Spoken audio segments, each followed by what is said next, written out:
sehat itu yang penting Bu Esther, karena sekarang ini cuaca sangat ekstrim ya kan. Kita lihat anak-anak juga sekarang banyak yang sakit demam, flu, batuk. Makanya saya sarankan sama anak-anak itu kalau sekarang ini banyak-banyaklah minum air putih, kalau ada vitamin minum vitamin, ada madu minum madu.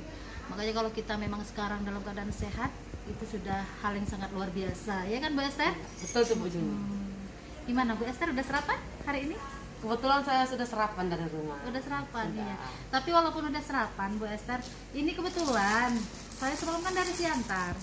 Jadi ada kue yang saya bawa dari Siantar. Coba Bu dicicipin dulu, silahkan Ibu cicipin. Ini kayaknya enak Bu ya. Iya, ini kue itu Bu yang dari toko roti ganda. Ibu pernah dengar? Oh yang di Siantar itu. Iya. Iya, memang saya pernah dengar. Cuman di situ agak apa juga Bu ya, ngantri-ngantri Bu ya. Iya Bu, memang karena banyaknya pengunjungnya, kadang kita suka malas ngantri mau belinya, tapi memang kalau rotinya memang oke punya lah Bu. Kebetulan anak saya suka, karena di sana kan ada yang isi sli, ada yang isi coklat, ada yang meses. Coba silakan Ibu cicipin, Cicip pasti dulu Bu ya. oke lah ya. Karena saya biasanya kalau roti ganda nggak pernah coba yang seperti ini. Ini varian baru, rasa coklat. Gimana Bu? Enak? Enak. Mantap. Oh iya, ngomong-ngomong kan semalam Ibu telepon saya. Sepertinya Ibu mengatakan ada sesuatu hal yang ingin kita bicarakan. Maaf ya Bu Esther, semalam waktu Ibu telepon, sinyal saya itu kurang baik. Jadi suara Ibu putus-putus. Ya saya pun merasa Ibu ini kenapa ya suaranya nggak jelas seperti itu. Sementara saya ada mau nanya sesuatu sama Ibu, bagaimana kira-kira jalan keluar yang harus saya ambil dengan masalah yang saya hadapi sekarang ini. Itu Bu. Berarti ada sesuatu yang mau didiskusikan nih ceritanya. Iya Bu. Betul. Hari ini memang kebetulan saya 2 jam pelajaran ke depan saya lagi off, tidak masuk ke dalam kelas. Kalau Bu Esther sendiri gimana? Ya kebetulan saya 1 jam ke depan juga kosong. Jadi makanya saya minta tolong sama Ibu, saya ambil waktunya, tolong itu saya untuk apa yang masalah saya ini untuk ada jalan keluarnya. Bisa, berarti sekarang waktu yang tepat Bu Esther untuk kita melakukan diskusi. Jadi Bu Esther, kira-kira apa topik pembicaraan kita hari ini Bu Esther? Topik untuk kali ini seperti ini Bu Juni. Masalahnya bagaimana untuk mensiasati waktu yang 30 menit yang sekarang sudah PTMT yang tidak bisa saya membagi 30 menit ini untuk menyampaikan materi dengan baik untuk anak-anak. Seperti itu kira-kira gitu. Jadi apa yang Ibu harapkan nantinya dengan hasil diskusi kita hari ini? Ya, saya berharap dengan diskusi hari ini bisa saya mengambil langkah strategi ke depannya, apa yang saya akan lakukan untuk mensiasati waktu 30 menit hingga materi pembelajaran yang saya beri itu dapat tercapai dan tersampaikan kepada anak-anak dengan baik. Seperti itu kira-kira. Kira-kira Ibu bisa menceritakan secara detail kepada saya tentang masalah yang Ibu hadapi saat ini, dimana kita saat ini menggunakan waktu 30 menit untuk satu mata pelajaran ya Bu, di saat tatap muka terbatas ini. Jadi mungkin kalau Ibu bisa ceritakan secara mendetail kepada saya akan memahami permasalahan Ibu. Jadi coba Ibu ceritakan sekarang secara lebih rinci dan lebih jelas lagi. Nah, seperti ini Bu Juni. Dengan waktu 30 menit, saya sangat susah untuk memberikan materi yang terperinci pada anak-anak. Karena belum lagi untuk mengabsen. Terus saya harus mengisi catatan kelas, membagi kelompok, menanya kabar siswa, kan 30 menit saya rasa sangat kurang efisien waktunya, Bu. Nanti pada saat selesai memberikan arahan pada anak-anak, terus memulai pelajaran. Saya menanyakan untuk pelajaran ke minggu lalu saja, saya tanya seperti itu, tidak ada yang menjawab. Jadi memang mereka sangat kurang lah. Dengan waktu 30 menit tadi saya gali lagi pengetahuan mereka. Mereka yang malas membaca, malas membuka buku, mengulang kembali pelajaran di rumahnya. Jadi kan saya mau tak mau, saya mensiasati 30 menit tadi, saya ceramah. Saya jelaskan karena anak-anak tadi tidak ada yang mau baca buku di rumah. Tapi setelah saya lihat ceramah, mereka ada yang mulai menundukkan kepalanya, sudah mulai ada menguap, Ngantuk ya, macam Bu, ya? lah Bu, macam. Jadi saya bingung, 30 menit mereka saya suruh membaca juga susah, jadi seperti itu Bu. Jadi disuruh pun nanti mereka, udah saya jelaskan itu diringkas ya, kira-kira apa saya buat. Jawabnya iya Bu, kata mereka. Saya tunggu sebentar, terus saya keliling, ada yang sama sekali judul pun tak ada. Ada siswa itu juga yang buku pun nggak keluar dari tasnya. Mereka kurang motivasi belajar ya? Iya, kurang. Sementara kita mau motivasi di awal saja, waktu tadi udah habis. Jadi Bu Esther, coba Bu Esther ceritakan kepada saya tentang bagaimana Bu Esther menggunakan waktu yang 30 menit di dalam kelas. Bagaimana langkah-langkah yang Ibu ambil di dalam kelas? Nah, langkah-langkah yang selama ini saya lakukan di dalam kelas, itu pertama itu kan mengabsen siswa dulu. Awalnya itu memberi salam dulu Bu ya, baru nanti menyuruh anak-anak menyiapkan doa dulu sebelum belajar, baru nanti mengabsen siswa, terus memotivasi. Setelah itu nanti saya sebelum masuk ke materi, saya tanya dulu materi yang malamnya itu, artinya sampai mana mereka tahu, karena kan materi untuk hari ini adalah sambungan dari materi yang minggu lalu, seperti itu Bu.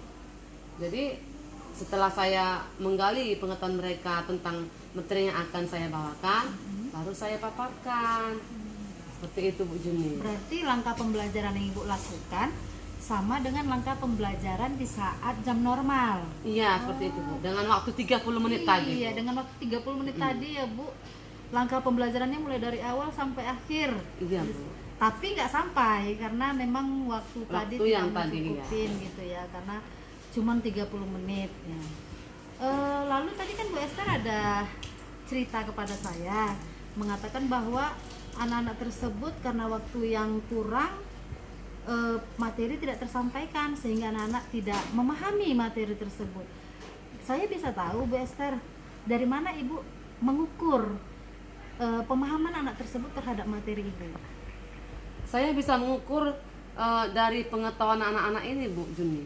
Sekarang saya tanya, sudah mengerti? Sudah Bu. Ada yang mau ditanya? Diam. Berarti sudah bisa. Nanti saya tanyakan, saya tunjuk, ada yang bisa gini, diam juga. Saya tunjuk orangnya langsung diam. Artinya tadi memang tidak mengerti kan Bu Juni. Sementara kita tadi dengan pertama-tama udah ceramah tadi sudah panjang lebar, sudah sangat, saya rasa sangat jelas lah saya detailkan materi tadi. Cuma anak tadi diam. Seperti itu Bu Juni. Oh, berarti anak ini nggak mau bertanya dan ditanya pun tidak memahami. Tidak memahami. Berarti dari situ Ibu bisa menyimpulkan anak tersebut memang tidak memahami materi begitu ya Bu Esther? Iya. Oke. Lalu Bu Esther, saya bisa tahu dari Bu Esther apa yang sudah Ibu lakukan untuk mengatasi masalah Ibu tadi? Mungkin melalui metode pembelajaran apa yang sudah Ibu lakukan? Nah, metode yang saya lakukan untuk seperti ini, Untuk waktu yang 30 menit ya Bu Esther? saya pernah membawa mereka untuk praktek di luar. Nah, praktek di luar pada saat itu materinya tentang seleksi alam. Jadi saya suruh mereka membawa daun pisang dengan warna yang berbeda. Itu yang pertama daun pisang yang segar, warna hijau, pastikan Bu Juni. Yang kering, warna coklat, dan yang sudah kuning. Nah, jadi mereka saya bawa ke praktek supaya mereka lebih memahami, lebih paham tentang apa sebenarnya seleksi alam tadi. Karena saya lihat dibawa ke materi ceramah nggak nyambung. Iya. Malah saya jadi seperti pembawa berita yang tidak ada penontonnya, seperti itu Bu Juni. Ya, berarti Ibu sudah menggunakan metode menjelaskan ya Bu? Sudah, iya. Tapi ketika Ibu metode menjelaskan yang Ibu pakai, anak-anak malah justru pasif, yang aktif itu Iya. Ibu gitu. Malah justru mereka nggak memahami materi. Iya, betul sekali. Kemudian yang waktu 30 menit Ibu gunakan, anak-anak suruh mencatat supaya tersampaikan materi, tapi anak-anak juga tidak memahami. Tidak memahami. Baru yang terakhir Ibu buat diskusi kelompok. Iya, Oh. saya buat mereka itu praktek di luar kelas. Jadi kalau saya lihat seperti itu lumayan mereka yang aktif. Memang saya bilang anak-anak yang selalu tidur di kelas atau ngantuk itu sengaja saya kelompokkan ke anak-anak yang aktif, Jadi aktif, bercampur ya, Bu. aktif membaca dan juga lumayan pintar seperti itu Bu. Jadi saya kelompokkan supaya nanti kan anak-anak kan pun lebih enak loh belajar dari teman sebayanya. Itu kok pada sama saya mungkin agak segan atau agak takut gitu ya kan. Jadi saya kelompokkan, saya tengok puji Tuhan Bu, saya lihat mereka aktif seperti itulah Bu. Nah, Berarti anak-anak senang diskusi kelompok. senang Ibu sekali. pernah menerapkan diskusi kelompok di kelas? Pernah. Dalam waktu 30 menit kemarin? Iya, 30 menit. Tapi masalah tadi ya Selesai, Bu? tidak selesai karena pada saat mereka seperti itu kan, itu nanti apanya Bu harus dibawa ke depan kelas dipresentasikan Bu. Waktu tidak mencukupi? Tidak mencukupi. Jadi kembali ke minggu depan lagi seperti itu. Iya. Tapi dengan tadi catatannya Ibu membuat langkah pembelajarannya mulai dari awal sampai akhir ketika diskusi Iya. kelompok, sehingga waktunya 30 menit Sangat tidak memadai. tidak sangat cukup. memadai, tidak cukup ya Bu. Oke gitu. Lalu Bu, kalau saya dengar tadi ya Bu, Ibu sudah membuat menjelaskan, sudah membuat juga mencatat, sudah juga diskusi, bahkan sampai sudah membuat praktek ya Bu. Nah, Betul, betul. dari beberapa yang sudah Ibu lakukan, anak-anak lebih suka yang mana? Kalau saya lihat lebih suka yang praktek, Lebih suka praktek ya? diskusi. Saya lihat seperti itu anak itu lebih suka, lebih aktif. Jadi tidak ada lagi yang namanya tadi malas-malasan, tidur, tidak ada seperti itu. Karena memang anak-anak kalau udah diskusi dengan teman, mereka lebih senang. Iya, betul Kemudian sekali. ada sesuatu hal yang tidak tahu, tinggal langsung tanya dengan Temannya, iya. Jadi itu tersebaya. Iya, gitu ya. betul sebaya. Hanya tadi itu ya Bu Esther. Permasalahannya ketika memang didiskusi, anak-anak motivasinya sudah bagus, pemahamannya juga sudah baik, hanya waktu tadi yang tidak mencukupi untuk pembelajaran tadi. Materi kira-kira tersampaikan Bu kalau misalnya diskusi kelompok dengan 30 Tersampaikan. menit?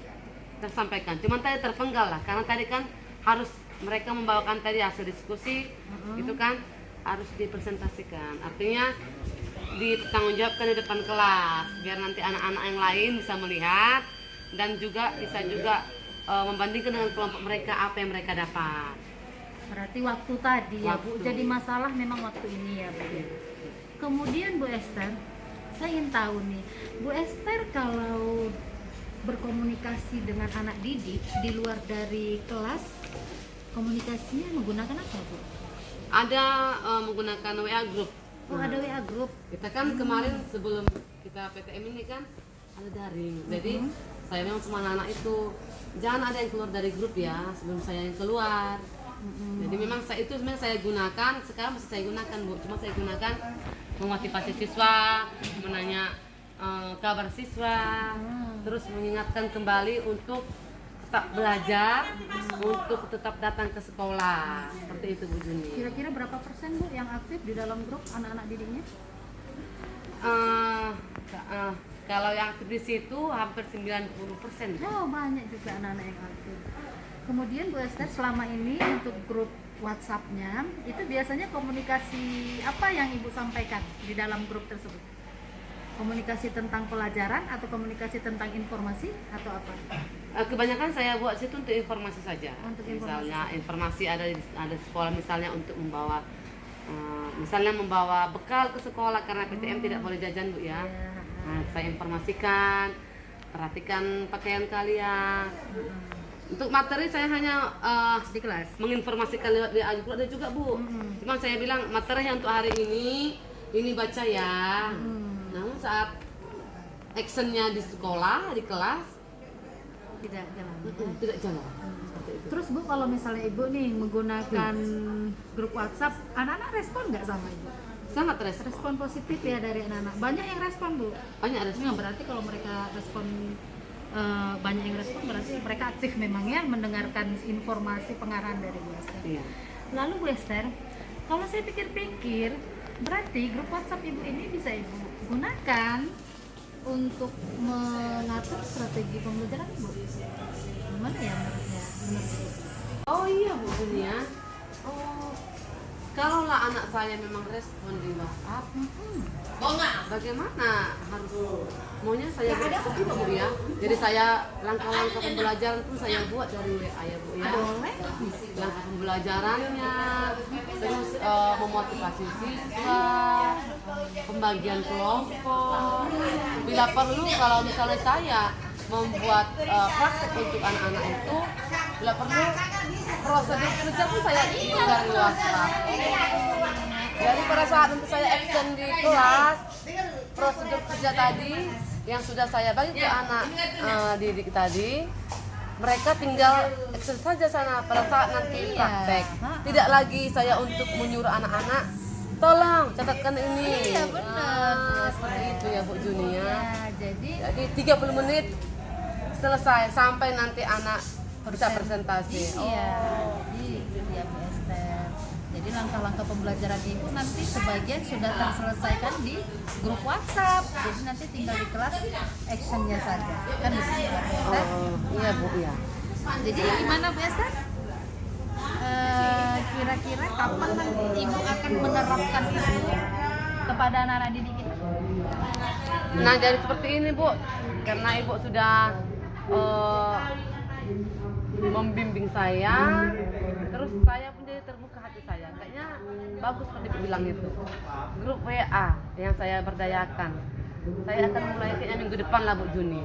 Jadi saya akan mempersiapkan dari rumah dulu kira-kira materi yang akan saya bawakan, metode apa yang saya pakai, saya akan menyampaikan di WA grup saja. Misalnya pun nanti saya metode tidak per kelompok atau tidak praktek, hanya istilahnya kayak diskusi kelas saja. Nah, saya akan membagikan kelompok di WhatsApp, memberikan langkah-langkah pembelajaran di WhatsApp hingga 30 menit bisa tercapai dan juga pembelajaran selesai dalam waktu yang 30 menit. Seperti itu Bu Juni. Gimana Bu, apa ada hasil pembicaraan kita ini kira-kira bisa menjadi solusi masalah Ibu? Iya, sangat memberi solusi pada saya Bu Juni. Jadi Bu Juni terima kasih ya Bu Juni ya sudah memberikan saya membukakan wawasan saya untuk apa yang akan saya lakukan untuk bisa mencapai materi 30 menit. Anak-anak juga senang, lebih kreatif, lebih paham, dan juga saya tidak terbebani dengan waktu 30 menit untuk memburu waktu agar selesai seperti Bu Jenny. Oke Bu Esther, kalau memang hasil diskusi kita ini memang sudah menemukan jawaban atas permasalahan itu, ya saya juga sangat senang ya Bu Esther, berarti hasil diskusi kita ini ada dan mencapai tujuan yang kita harapkan kan. Iya Bu Jenny. Oke kalau begitu Bu Esther, ada lagi yang mau kita bicarakan Bu Esther? Kira-kira untuk hari ini itu dulu masalah saya Bu. Jadi nanti Iya. untuk kedepannya kalau ada misalnya saya terbentur dengan Iya. masalah-masalah anak didik ini ya Bu ya, misalnya cara-cara yang lebih efisien untuk mengajar, saya boleh kan Bu minta boleh, tolong saran Ibu supaya nanti kedepannya anak-anak juga senang belajar Nggak apapun apa-apa Bu, materinya. selagi kita masih ada waktu, kita akan bisa berbagi cerita, berdiskusi bersama ya Bu. Kebetulan ini kan sudah bel Bu Esther. Saya juga mau masuk, ya kan? Ibu mungkin juga mau masuk juga. Iya. Jadi sampai di sini aja Bu Esther. Nanti kalau kalau misalnya ada hal-hal yang mau kita diskusikan kembali, mungkin kita bisa diskusikan lagi. Oke, Bu Esther? Oke Bu, makasih Bu. Sama-sama Bu Esther.